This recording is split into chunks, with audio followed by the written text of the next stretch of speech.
Fala, minha turma! Hoje eu vou mostrar para vocês como eu analiso um fundo imobiliário. Vou mostrar tudo passo a passo. Você vai ver que não tem nenhum bicho de sete cabeças. Você vai sair desse vídeo sabendo como analisar os seus próprios fundos imobiliários. E isso é muito importante, galera, porque muita gente, quando começa a investir, comete alguns erros. Tem um erro específico que eu cometi quando comecei, que para mim foi crucial e eu não quero que vocês repitam esse erro, que é o seguinte: jamais, em hipótese alguma, compre algum ativo por indicação de alguém, de algum youtuber, de algum amigo, de algum parente. Galera, pelo amor de Deus, jamais cometa esse erro. Porque no mundo dos investimentos, você que vai ser o responsável pelos seus investimentos, por uma compra, por uma venda bem ou mal feita, você que vai ser o responsável. Isso vai te livrar de muitos problemas, de muitos prejuízos no futuro. Por isso que eu fiz esse vídeo, para você não precisar mais sair por aí perdido igual o cego em tiroteio, beleza? Então, bora para as análises, galera. Nessa análise eu vou usar dois ativos que estão na minha carteira, o BRCR11 e o XPPR11. Eu vou usar esses dois ativos porque eles são do mesmo setor. Entender isso é fundamental. Você não pode comparar ativos de setores diferentes, um de lajes corporativas com um de papel, com um de shopping, não faz sentido nenhum. Da mesma forma que você não pode comparar um jogador de basquete com um jogador de futebol, são coisas completamente diferentes. Isso implica por vários motivos: pela média de dividend yield do setor, pelo cenário macroeconômico do setor, beleza? E nessa análise eu vou usar o site da Status Invest. É um site que eu uso bastante, acho ele bem completo e vai ajudar a gente bastante. A primeira coisa que a gente pensa quando vai investir em fundos imobiliários é a renda que ele vai gerar para a gente todo mês, certo? E para isso a gente vai ter que ver o Dividend Yield, que é um indicador que mostra para a gente a média dos dividendos dos últimos 12 meses. E essa informação é um ótimo ponto de partida, e eu vou mostrar aqui agora o porquê.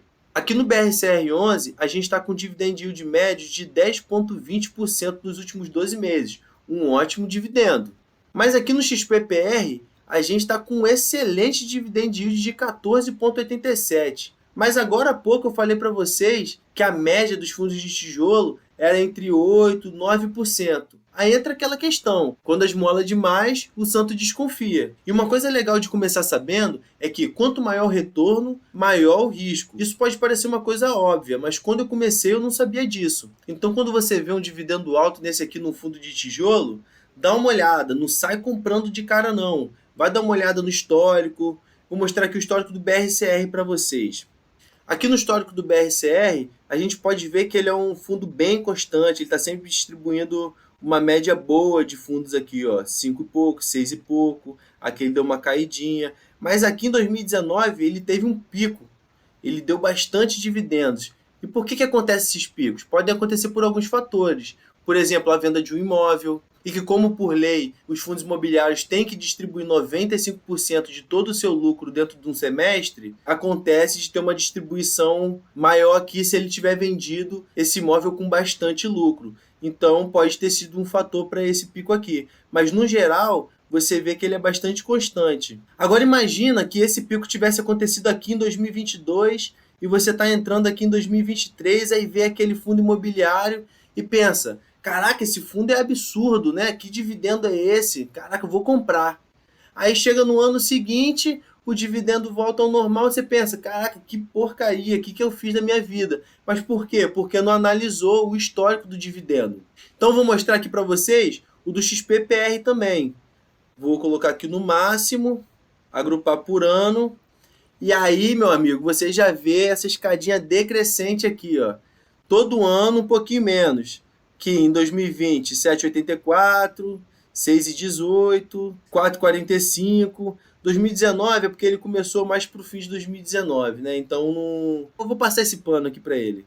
Então você já viu que você não pode ir de bicão, tem que dar uma olhada, tem que dar uma estudada para não se ferrar. E o outro indicador que eu vou mostrar aqui para vocês é o P sobre VP. E o que ele indica? Ele indica o preço que você está pagando pelo ativo. Se você está pagando caro, se você está pagando no preço justo, se você está pagando mais barato. Por exemplo, o XPPR está com P sobre VP de 0,36. Ou seja, você está comprando esse ativo com 64% de desconto. Mas como assim 64% de desconto? Calma, calma que eu vou te mostrar isso aqui agora na prática. O valor patrimonial da cota, que é o VP, está em 74,55. Esse é o valor justo, é quanto realmente a cota vale. E aqui é o valor atual, que é 26,55. Se você for na sua corretora hoje, vai estar lá o XPPR por 26,55. Esse é o preço da cota. Então vamos fazer o cálculo aqui rapidinho? Preço 26,55 sobre dividido 74,55, que vai dar 0,3561. Aí eles aproximam para 36 aqui. Pô, aí eu olho aqui e penso, pô, tá de graça. Tô pagando 36% em relação ao que ele realmente vale. Mas isso, se não for analisado, pode ser um problema. Galera, e é muito importante a gente não deixar se enganar por esse indicador, porque foi aí que eu cometi o meu grande erro. Quando eu vi o XPPR e foi pela indicação de um canal, olha aí o problema. Meu olho cresceu em cima desse fundo, aí eu pensei, pô, tá de graça, vou comprar bastante. E foi aí que eu me lasquei inteiro.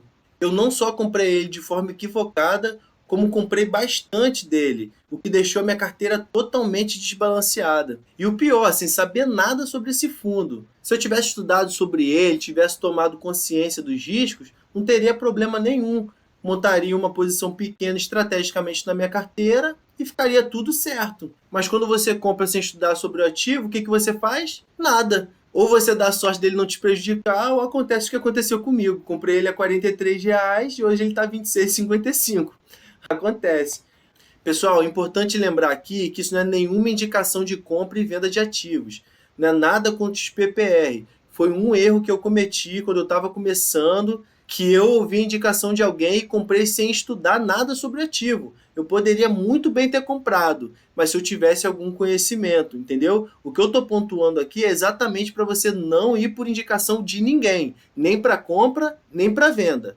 Então, voltando aqui, pessoal, quando a gente vê uma situação como essa, a gente precisa se aprofundar um pouquinho mais para ver o que está acontecendo com o fundo, se está acontecendo algum problema, e se estiver acontecendo algum problema, que problemas são esses? Aí a gente tem que partir para os relatórios gerenciais. E é nessa parte que muitos investidores que estão começando têm preguiça, acha chato, mas não tem mistério nenhum, muito pelo contrário. Os relatórios eles servem para os gestores comunicar a gente tudo o que está acontecendo no fundo, se está acontecendo algum problema, se está acontecendo alguma coisa legal. Então é bom que a gente fique sempre atento nesses relatórios, que vai ser a partir dali que a gente vai entender bem o que está acontecendo dentro daquele fundo. Tá bom, pessoal?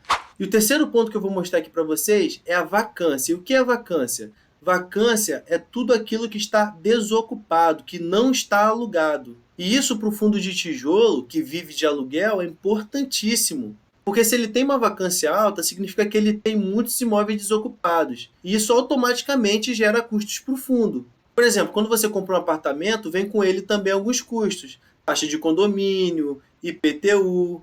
Ou seja, se você não arrumar algum inquilino, você que vai ter que ficar pagando esses custos do seu próprio bolso. E isso não é legal. Vamos dar uma olhadinha aqui em como está a vacância desses ativos.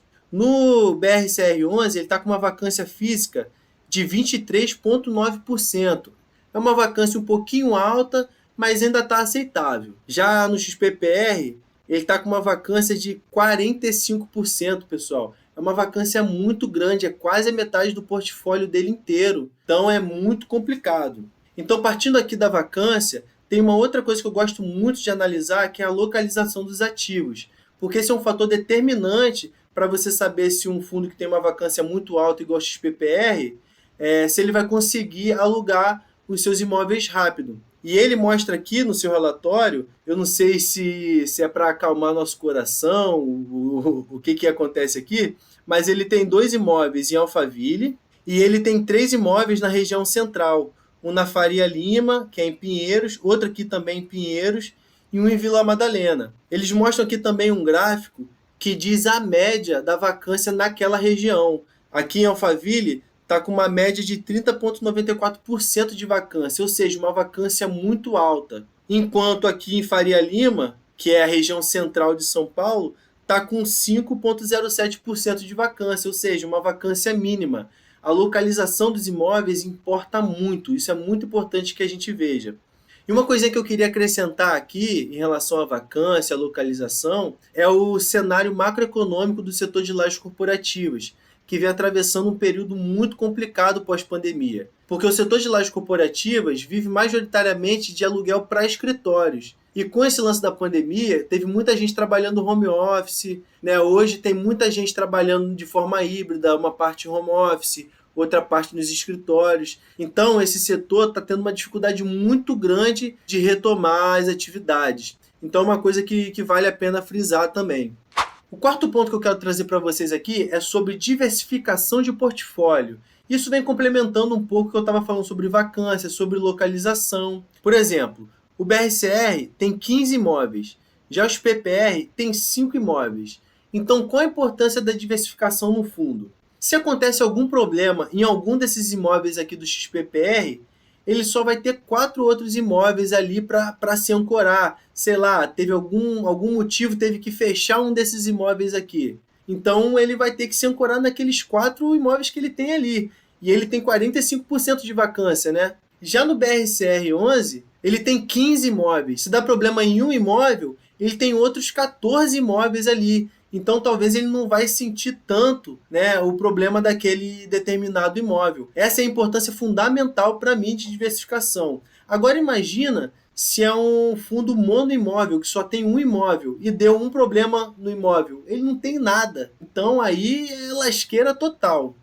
O quinto e último ponto que eu quero trazer para vocês aqui é a liquidez diária. Liquidez diária mostra para a gente o quanto aquele ativo é negociado por dia, se ele é muito negociado, se ele é pouco negociado. Isso influi diretamente nas nossas operações, se vai ser rápido de vender, rápido de comprar, lento para vender, lento para comprar. Então, quanto maior a liquidez diária, mais rápido você consegue fazer essas transações. Por exemplo, o BRCR 11 ele tem 1,5 milhão de liquidez diária, ele é um fundo bem grande. Já no XPPR 11, você tem uma liquidez média de R$500 mil, ou seja, 1/3 do BRCR 11. Então vamos supor que você vai de vento em popa aí nos seus investimentos, você chega lá num patrimônio de R$500 mil e quer fazer uma transação dessa aqui no XPPR. Aí você vai ter um pouco de dificuldade. Agora, se for aqui no BRCR, aí vai ser tranquilão, você não vai ter problema nenhum em fazer essa operação. Deu para sacar tranquilo? Pessoal, esse foi o vídeo de hoje. Eu espero do fundo do coração que eu tenha te ajudado. Espero que você tenha gostado. E se você gostou, me dá uma força. Clique em curtir, se inscreve no canal. Se você tiver algum conhecido, algum amigo, e você acha que esse conteúdo pode ajudar essa pessoa de alguma forma, compartilhe esse vídeo, por favor, me dá essa ajuda, tá bom, pessoal? E uma coisa que vale a pena lembrar é que eu não sou nenhum especialista, eu só compartilho as minhas vivências, as minhas experiências, e quem sabe assim eu consigo ajudar alguém, consigo inspirar alguém também a investir, tá bom, pessoal? Então até o próximo vídeo, valeu, falou, fui!